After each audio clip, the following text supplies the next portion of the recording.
Hello, my name is Kelly Klecker, and I am going to share my raft with you on why phonics instruction at the secondary level is needed for some students. Traditionally, phonics is thought to be an instructional reading method used in the primary grades, with most students gaining the ability to apply phonics skills to words across various settings. However, the reality is that not all students grasp this phonics instruction in the primary grades, and the students that lack reading skills account for the highest percentage of the 1.3 million American high school dropout students each year. High school students that lack proper foundational reading skills that allow them to interact with text by fluently reading and comprehending the written words are likely to become discouraged by their inability and unfortunately become a dropout statistic due to the lack of skills. This alarming number of dropouts in turn has a significant impact on the future of our economy. According to the American Management Corporation, in a recent study that was done about the workforce of the 21st century, employers want workers who can think critically, solve problems creatively, are innovative, can collaborate, and can communicate. Lacking the ability to read effectively will limit the information sources a person can interact with and comprehend, limiting them to verbal sources alone. Unfortunately, by dropping out of high school, students may lose out on the opportunity to enter into a professional career without these fundamental reading skills. A game plan is needed to address the issue, and the lack of foundational skills need to be pinpointed, and struggling readers at the high school level will in turn benefit from explicit multisensory phonics instruction to help close this achievement gap. With explicit multisensory phonics instruction, the instruction must build on the 5 essential components of reading, including focused direct instruction, and be student-focused to meet the academic and emotional needs of the learner. Dr. William Rupley, a professor in the Department of Education and Human Development, along with William Nichols, a professor of literacy at the University of Maine, and Timothy Blair, published an article recently entitled Effective Reading Instruction for Struggling Readers: The Role of Direct and Explicit Teaching. In this article, they stated, when it comes to mastering the reading process, the following 5 instructional tasks or content strands represent the major thrust of reading acquisition: phonemic awareness, phonics, reading with fluency, vocabulary, and comprehension. The premise underlying this discussion is that these major instructional tasks are inseparable parts of one total instructional process. Struggling readers need to learn that these tasks, with the end product always being reading comprehension. So, knowing that these instructional parts are inseparable and do directly build on one another, the need for a solid foundation in phonics instruction is essential to acquiring the ability to build fluency, vocabulary, and comprehension skills. Phonics instruction is based on the idea of developing an understanding that there is a systematic relationship between written letters and the individual phonemes or sounds. Once the individual relationships are completely understood, readers are able to move to the next step in the phonics process of developing phonemic awareness, of putting multiple sounds together to decode or form words. Phonics and phonemic awareness go hand in hand,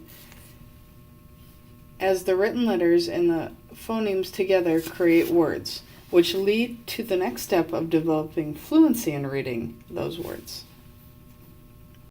Fluency is the ability of a reader to read with speed and accuracy. Reading with speed and accuracy allows a reader to master the final step of the reading process: comprehension. Comprehension is putting all of the text together to create meaning of the passage while being actively engaged in the reading.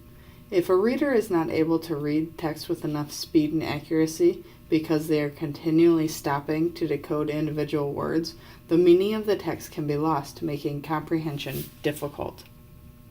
Vocabulary is another piece of the reading process puzzle. Developing vocabulary is acquiring meaning to attach to individual words. As readers develop, they naturally grow their vocabularies as they engage in new texts and discover the meaning of new or unfamiliar words through the context of surrounding words.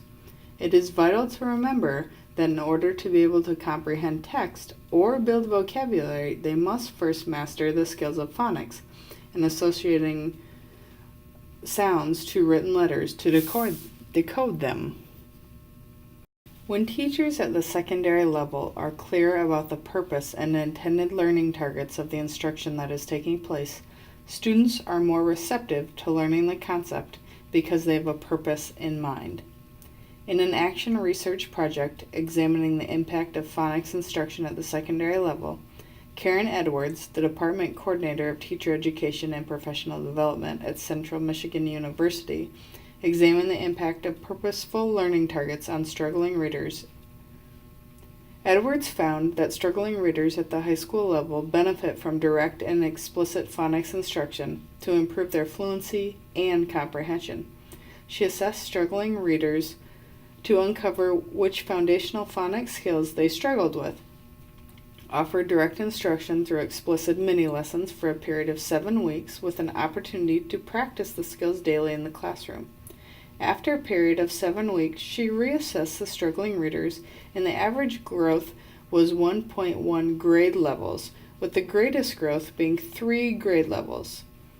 She discovered that the practice in their classroom would help the students appreciate the value of the skills they were learning as they become more competent and capable readers. And with age-appropriate instruction, the mini-lesson information was new information or clarified something for them they should be able to grab, the new information or the tip, and add it to their knowledge of reading. Filling the holes in their foundational phonics base allowed for continued growth due to the possibility that more students were now using their phonics tips and making it easier for them to read and comprehend. Karen Edwards is further quoted saying, "The easier it was for students to read, the more they read because they were having success.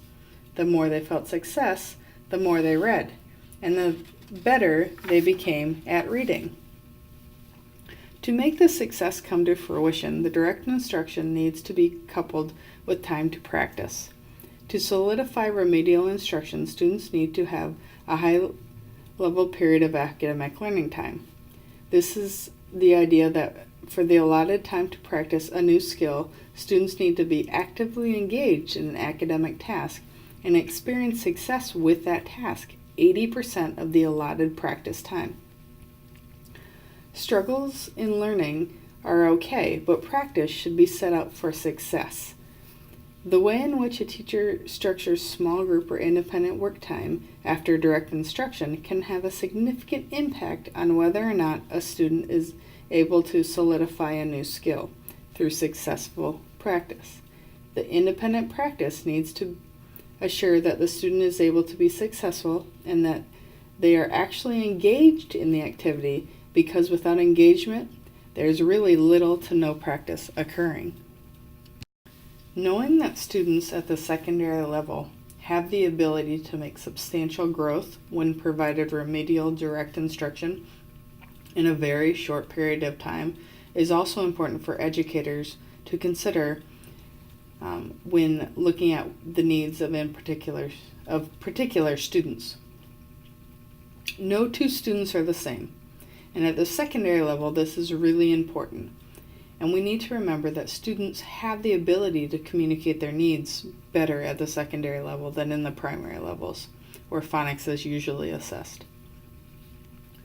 Therefore, students desire choice in which they feel as if they have some ownership of their education. Bearing the fact that secondary students still need and desire structure, choice needs to be designed to positively influence motivation and not be completely open-ended. This type of choice that will supplement direct phonics instruction to help close the achievement gap by remediating foundational skills should include a sense of control in which the student feels autonomous and has a sense of purpose in which they are able to make real-life connections and see the value of the instruction in everyday life.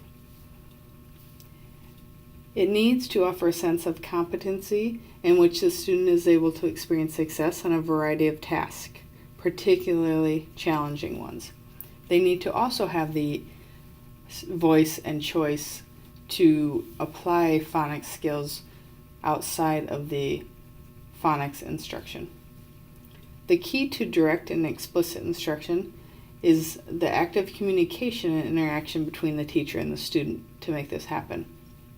This style of teaching can be well structured or less structured in nature. This communication will allow teachers to find the learning style that best suits the student while giving them choice and allowing them to feel ownership. In addition to choice and voice, student emotions must also be considered. One of the most universal ways that fear occurs in students is through the perceived threat of failure. Students may become so preoccupied with academically letting themselves or others down that they actually strive to avoid failure in situations involving achievement. When students at the secondary level recognize that the remedial instruction they are receiving in phonics is typically something most same-age peers mastered several years previously, they may experience fear of failure and try to avoid the instruction altogether. If the instruction is age-appropriate in delivery and done tactfully with respect for their emotions, and potentially not in the classroom where peers are around, students are probably more likely to be receptive of this remedial instruction. So what is the end goal of remedial phonics instruction at the secondary level? It's to close the reading gap and level the playing field to create opportunities to be successful in society. Struggling readers at the secondary level raise a concern as they're ending their high school careers and preparing to enter college or the workforce as active members of society. With this newfound role upon graduation, they'll be making decisions that will impact not only their lives, but potentially the lives of others. If they are lacking reading skills, they may not be able to comprehend technical instructional manuals on the job or legal documentation that they'll be signing. To address this, explicit multisensory phonics instruction built on the 5 essential components of reading, coupled with focused direct instruction that is student-centered and focused to meet the academic and emotional needs of learners, is essential at the high school level. Thank you for listening to my presentation and allowing me to share a little bit about my passion of remedial reading instruction at the secondary level with you.